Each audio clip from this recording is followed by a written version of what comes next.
Então, vamos lá. Hoje nós vamos falar da aposentadoria por idade. A aposentadoria por idade, a gente já sabe que tem 15 anos mínimos de tempo de contribuição. Então, você vai somar lá 180 contribuições pagas e mais a idade, né? Então, você vai. Os dois requisitos são simultâneos. Eu tenho as contribuições mínimas, 180 parcelas, 180 meses, e tenho também a idade.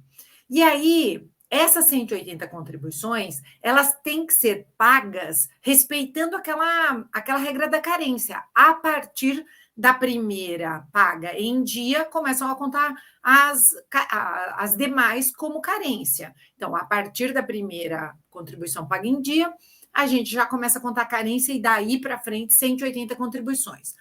Mais a idade, homem 65, mulher 62, agora depois da norma. Vamos pensar que tem aí as tabelas de transição que podem ainda beneficiar em relação à idade, né?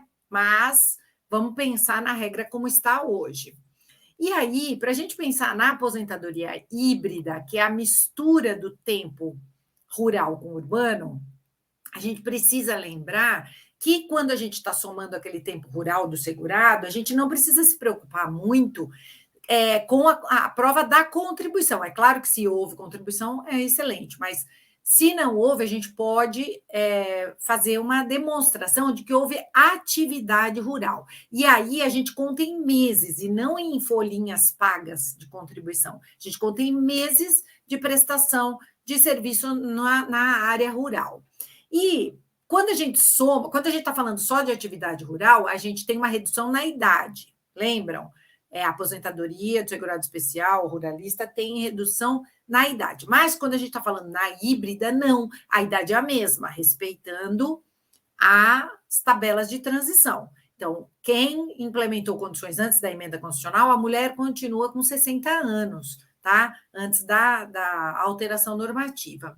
E aí, para a gente fazer essa prova desse tempo, se a gente não tem contribuição paga, a gente tem que mostrar o efetivo desempenho da atividade. Então, nós temos que ter a autodeclaração, que é um requisito da IN 128, né? Já tinha na 77, no finalzinho da 77, é um formulário do INSS. Nós temos que ter início de prova material, e aí a gente pode juntar documento com tempo de trabalho contemporâneos, quer dizer, lá da época da prestação de serviço. Se eu estou falando de uma segurada que trabalhou em 1970, nós temos que ter ali uma certidão de casamento, por exemplo, onde constava que ela era lavradora, o cônjuge também, certidão de nascimento de filhos, da zona rural, comprovação de documento escolar, por exemplo. E aí a dica é que o decreto 3048, no artigo 19, já dá algumas dicas dos documentos que são necessários. Aliás, o artigo 19 inteiro é muito legal para a gente estudar,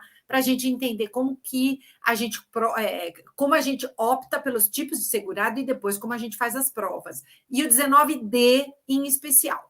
Depois, na IN 128, nós temos o artigo 8, que também faz a mesma coisa, separa quais são os tipos de segurado, e o 48 da IN, que dá algumas dicas de documentos importantes para a gente fazer essa informação casar.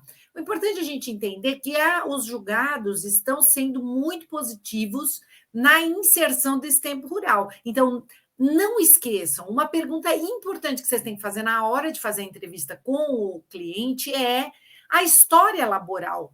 Onde a senhora começou a trabalhar? Qual tipo de atividade a senhora desempenhava? Por quê? Porque o próprio segurado ele não sabe se ele tem se tem como levar em consideração aquele tempo anterior. E eles nem comentam com o advogado se a gente não perguntar. Então, um formulário muito importante é o formulário da entrevista inicial. Quem tiver interessado, aí no link da bio, tem os nossos grupos de WhatsApp, Telegram, onde a gente alimenta com petições, com documentos, e aí é só você entrar no grupo, além de ter uma troca super legal entre previdenciaristas, vocês recebem o material que vocês precisarem na hora que vocês estiverem lá no desempenho da atividade. É isso.